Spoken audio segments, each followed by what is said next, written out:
So this is a alternative to the Lexel. I think I use a Lexel, I use a CRW, I use an X frame. I've basically whatever frame is around. And there's pluses and minuses to either, but just this is a slightly different frame. So I'll start with just looking at how we set up the case. So usually when we do this, I put the frame on in CT. And again, if we had a Lexel, I could do it down in the OR. We can get a ceratome. That frame fits. The CRW doesn't. And so we start in the regular CT scanner, but you put the frame on, the patient's already asleep, they're intubated. You put the frame on, get a stereotactic scan, take off the fiducial device, they go down to the OR. You fix them to the bed, and again, there's sort of two ways you can do this. You're coming from an occipital approach, so you can either have them in sort of a semi-sitting position like this, or you can have them lateral. It doesn't much matter. Once they're fixed, in the meantime, I'm doing planning. I just set up a trajectory for a left hippocampus here, which we can go over, but pretty similar registration sort of pipeline here.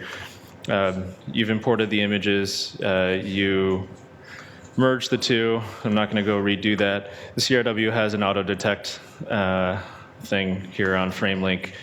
So it'll do the registration for you here. It tells you the volume error is about 0.31, and that's just sort of the internal calculation of how far off you are.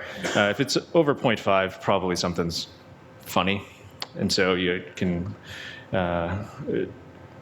check your scan. Sometimes, especially if you're using an intra-op sort of imaging like body tom or something like that, or ceratome, if the floor is not flat, as the scanner moves across the floor, you'll get distortion of your image and your registration won't be right. So just things to keep in mind. That's why we use the fixed scanner. Since I'm a functional neurosurgeon, I always put the ACPC in, even though for this, technically, it doesn't much matter. I just don't know what the brain's supposed to look like otherwise. And here, I've already set up the plan, but essentially, you're aiming, again, for amygdala and hippocampus, and you can sort of, again, use the coronals to show that your trajectory is basically in hippocampus for most of the way. Again, it's going to curve away, up and away. You can use the sagittal as well to help, but you can see amygdala here, head of the hippocampus here, tail coming back, and then again, as it kind of goes up and turns into indusium crisium, you're not going to keep seeing it.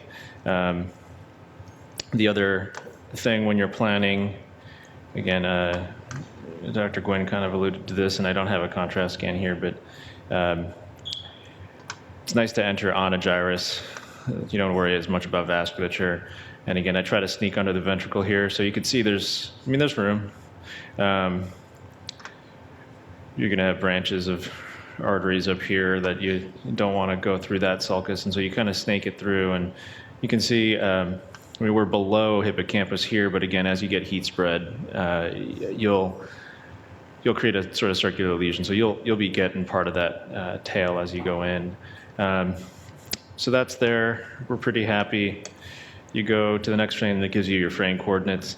So the CRW is different from the Lexel in a variety of ways, but one is that there is a left and a right, and the target's at the center, and it's the origin, so 0, 0, 0 is the middle.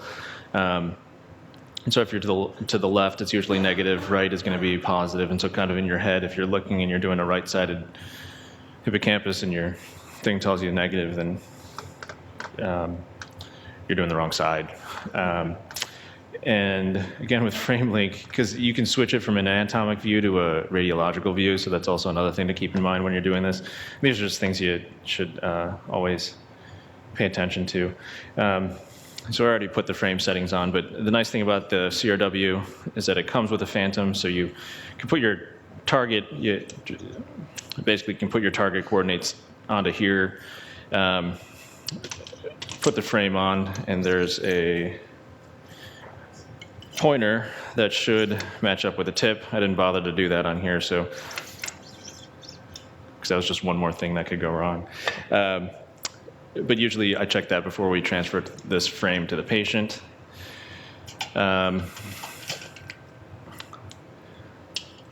So with the CRW, the whole arcing frame comes off, and you can, if you need to make an adjustment, you can take it off the patient to do that, and there's no non-sterile part that you have to adjust. So unlike the Lexel where Y and Z, you have somebody non-sterile doing that adjustment, you can take care of all of this on the side table and keep everything sterile. So frame's on. When you're putting this on in the CT scanner, things to consider are where these posts are.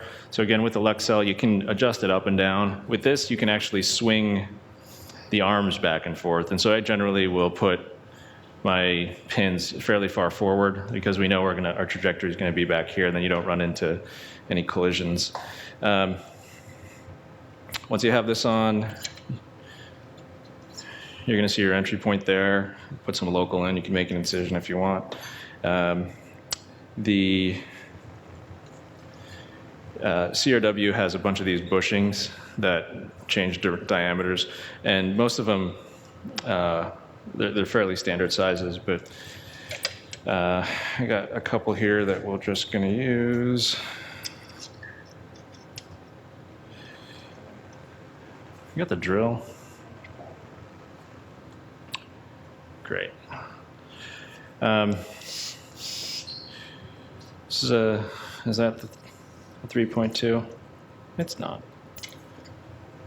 That's probably sitting over there. Great. So, like I said, a bunch of different diameters. This happens often. I usually, for stuff like that, I don't use this particular one normally, but you always want to make sure it fits through because the ones we have in the OR are longer tubes. And I have seen somebody who shall remain nameless try to put this through a 2.7 millimeter one, and basically he was just drilling the thing, but it's far enough in that you're like, oh, I'm on bone, you know, and it got hot enough to melt the bit to the bushing, and then that was painful to deal with. So in any case, sort of the point being all these things, this is, one of my colleagues calls this Radio Shack surgery because there's so many bits and bobs, but it pays to keep track of these things. Is that, okay. So here I'm just gonna go through skin with the drill, but you set your depth stop so you don't plunge this drill. And can you turn this up, or is this?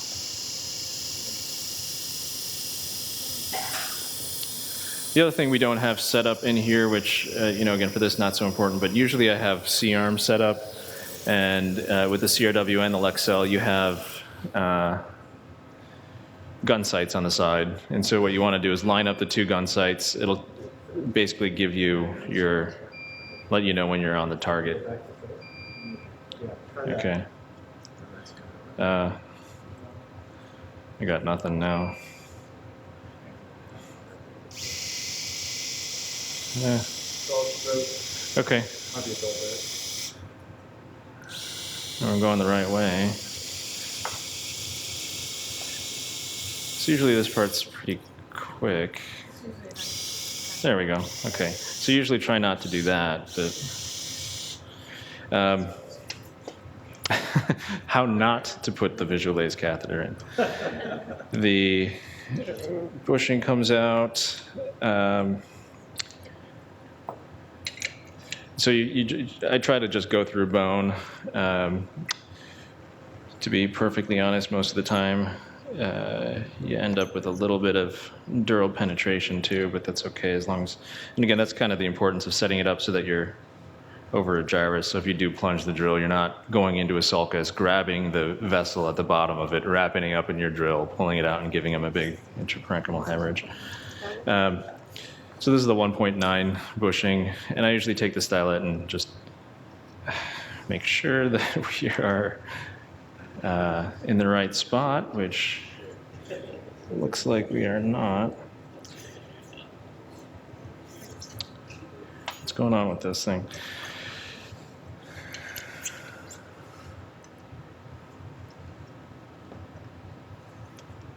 Are we not through? Huh. We're not through.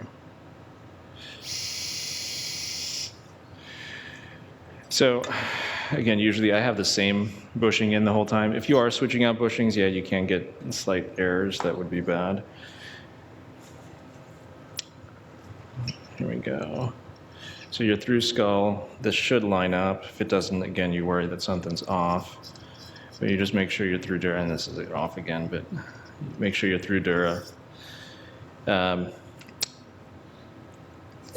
Then you switch the whole thing out for this fat one. And the reason I do this is there's various ways to hold the laser catheter in place. And some of this particular process is because we're using a CRW instead of a Lexel. Lexel, you got that clamshell, right? So you can open it up and pull stuff out. The CRW, all you have are these, I mean, the thing's circumferential. So if you're putting laser catheter in, unlike these other electrodes, you can't pull it back down through here. It's stiff, so there's no way to get it out. So there's a way to use the supplied bolt, which I don't use because it's fiddly. Not that this hasn't been fiddly so far. But PMT makes a titanium bolt, which there's a piece missing on here, but there's usually a bit that screws on. This fits into this T-handle that goes through the bushing. And again, it kind of keeps your stereotactic targeting on because you have the frame. And you just screw this into the skull. And again, you don't want to over tighten this, usually about finger tight. You back this out. And this should be in line with your trajectory. So again, sometimes, like you'll notice here, now this won't go back in. So there's something funny going on here with either the frame or this bushing or something like that. But if you see that, I would, if this were a case, I would take all this stuff off, check the phantom again, make sure it still goes to target, and probably pick a new trajectory. Because again, this should fit straight into here. And when I'm putting this in here, it doesn't. Or actually, is this, is the T-handle bent? Something is, I think that tip of this is bent, but sometimes it fits and sometimes it doesn't. Anyway, but this is now your frame, basically. So this, now rotate out of the way. And you got the laser catheter sheath. So this is, this does have a stylet in it that's firm. And this is going to be visible on X-ray. You can get an idea of depth to target off the stealth, and so it's about 10 centimeters to target. That's obviously going to depend on where you pick your entry point. So it just gives you a rough guide, but that's why I have fluoro there, is to tell how far in we need to go. This has 10 centimeters marked. I know the bolt's about 2.5 centimeters long, but under fluoroscopy, you insert this. Here you get to about 10, and I would just, guess, again, this is about 2.5 centimeters, so I go till 2 now, but usually you have fluoro. You can see, am I close to target, am I not? Once you get to where it is, you have a pretty good idea that you're in the right spot, which, again, it's not as good as getting a CT, but for most intents and purposes, it works out pretty well. And like I said, I have been using the OR more recently because it's pretty easy to get a quick spin. You can merge it back with your imaging just like you did with the DBS electrode, and it tells you how far off trajectory you are. It's not, you don't have to be submillimetric, but again, it's more directional. And so if I'm low, that's probably okay. You can get current, the heat to spread up, and if you get a little bit of entorhinal cortex, actually it's probably good for their surge seizures anyway. If you're high, and again, if you orient this frame and orient the C-arm, you can actually tell if you're off in which direction. If you're high, you might want to consider redoing it before you go up to MR, because if you're on top of hippocampus, it's not going to burn all your, because you'll be in ventricle, right? So all your heat will just dissipate into that heat sink. Or if you're barely in the top of the hippocampus, by the time you get it far down enough to get to hippocampal sulcus, you're heating up the top of the ventricle, and you're going to get temporal stem. So once this is in, again, there's the missing thing that tightens this down. But you get that about finger tight, so this doesn't slide out. The stylet comes out. And now this is floppy. So you have to have somebody sort of supporting it. If you do bend this enough, it'll seem like it's fine, and all of a sudden it'll just snap. And then you can't use it anymore. Reason for that is you're running saline through this in order to do the cooling while you're doing the laser procedure. So at this point, I usually, while this is loose, while the stylet is out, I take the frame off. So you take off this part, which is the arc and ring come off. And again, you're having somebody hold this, which is usually John. Supports that. This goes away. This is now dirty, so don't just put it back on the OR table. You usually have a separate Mayo stand or something like that. You can put that on. Well, I don't know why we bother. It's not like we'd be able to just reuse it again anyway, but anyway, then this thing comes off. And so usually what I do is I take these pins out, leave this attached to the Mayfield. You can pull these all the way out, and these will slide off. So unlike the Lexel, where you'd have to get a screwdriver in like this way, if you unscrew this, I guess we could do it. We'll just do one.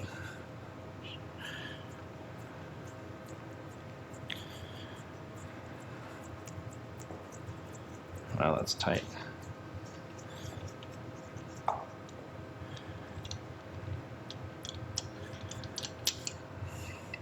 So when you're putting this on, again, it gives you some leeway in terms of where you put this, which you want to avoid that site. So once this ring is off,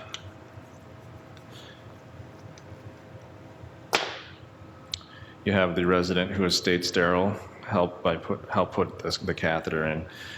So there's a little plastic lip on the inside that if you keep hitting and you keep pushing on it, you'll break the tip. So you really want to be in the middle, like here, hitting it, that's not good. No, yeah.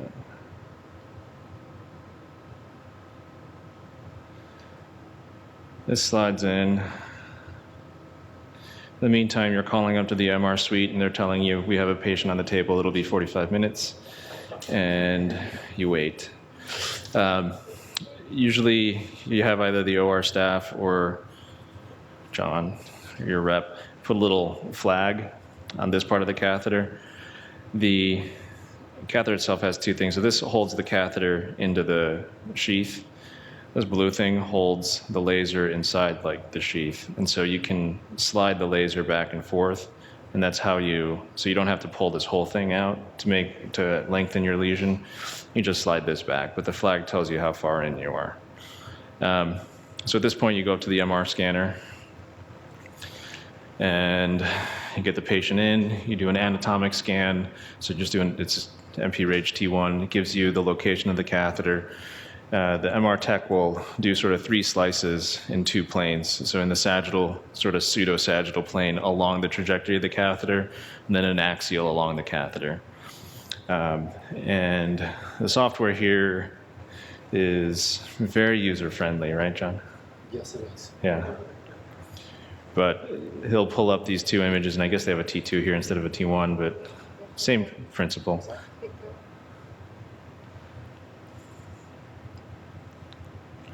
Again, at this point, you're talking to your anesthesiologist saying, please make sure the patient's paralyzed, because if they move, you restart all this stuff over again. And this is actually the longest part of the case. Putting this in, it's like 20 minutes. The CT scan's half hour. This part takes probably 45 minutes for them to acquire the scan, have the patient in the machine with the breathing tube in the proper position, all that stuff. When you position them, the head is going to be turned. This is going to be up.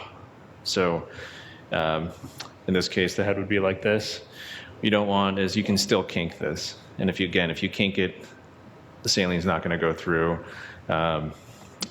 I've had problems with the saline circulating before. What will happen is the tip will just get super hot. The plastic will melt. And in this particular case, we couldn't get the catheter back out because it just melted into a ball. I mean, we got it out eventually, but it was like, wait. And then panic.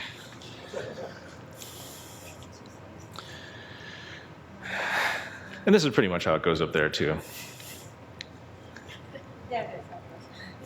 Unless Gina's there, or Elizabeth. Just giving you a hard time, John. I know you'll get me back later.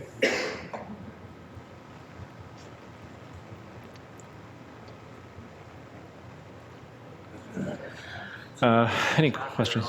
With them supine, just head turn? It depends on how flexible they are. Sometimes I'll do it semi-sitting like this if I can get away with. So sometimes when you do this, anesthesia will freak out and say, we need a precordial Doppler, and why didn't you tell us? Let's put an art line in which case I say, we'll just turn them lateral. And so you put a bump under their shoulder. Usually if you have this side up, the only weird thing is that the X-ray is kind of shooting down across the table. I mean, it's fine. It works out. Do you want to walk through this? Sure. So, are we doing the whole? Yeah, it's a separate page. Okay. So this is sort of just the initial acquisition, and we do targets too. Okay. If you set frame reference, this is sort of the baseline. So this is what the MR sees as a temperature map. So you see how that disappears, and then any changes in temperature will show up, and then you want to pick. So you have a high limit target and a low limit target here. The high limit is you don't want. This is going to be close to where you're burning, so this one's already set, and that's pretty good. But it monitors sort of your lesion temperature. If that gets over 90, the thing shuts off.